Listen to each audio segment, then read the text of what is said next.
గ్రహాల గురించి అంటే రాహు కేతువు అని చెప్పేసి అంటే కేతు వచ్చిండు రాహు వచ్చిండని ఇట్లా మాట్లాడుతూ ఉంటారు.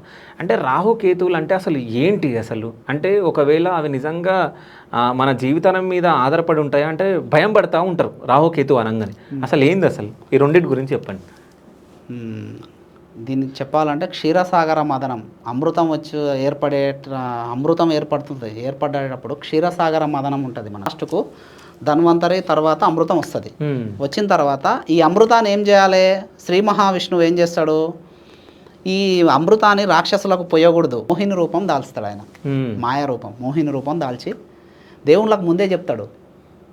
రక్షణకర్త కదైనా రక్షించాలి కదా. దేవుళ్ళకు ముందే చెప్పి మీరు ఒక వర్గమై కూర్చోండి, వీళ్ళు ఒక వర్గమై కూర్చుంటారు.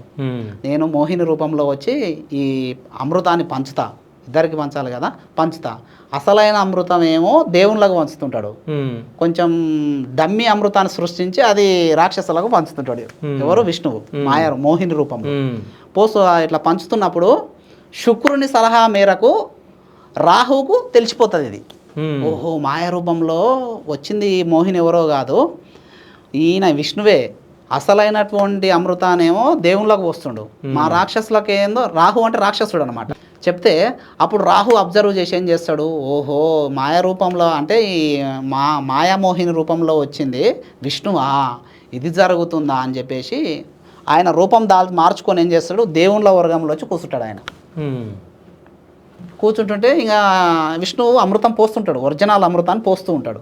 పోస్తున్న ఒక చుక్క ఆల్రెడీ తాగుతాడు ఈయన. ఎవరు? రాహు. తాగిన తర్వాత సూర్యచంద్రులు చూసి స్వామి ఈడు రాక్షసుడు మాయారూపంలో వచ్చి మన దాంట్లో కూర్చొని అమృతం తాగుతున్నాడని సూర్యచంద్రులు చెప్తారు. చెప్పటానికే విష్ణు అసలు రూపం దాల్చి సుదర్శన చక్రాన్ని వదులుతాడు. వదిలితే శిరస్సు ఖండించబడుతుంది. ఎవరిది? రాహుది. రాహుది.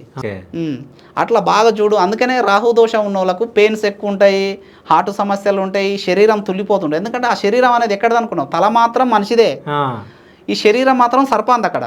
అదే కేతువుకి ఏముంటుంది? మనిషిదేమో మొండెము శరీరం ఏమో మనిషిది, తర్వాత తలనేమో సర్పాంది.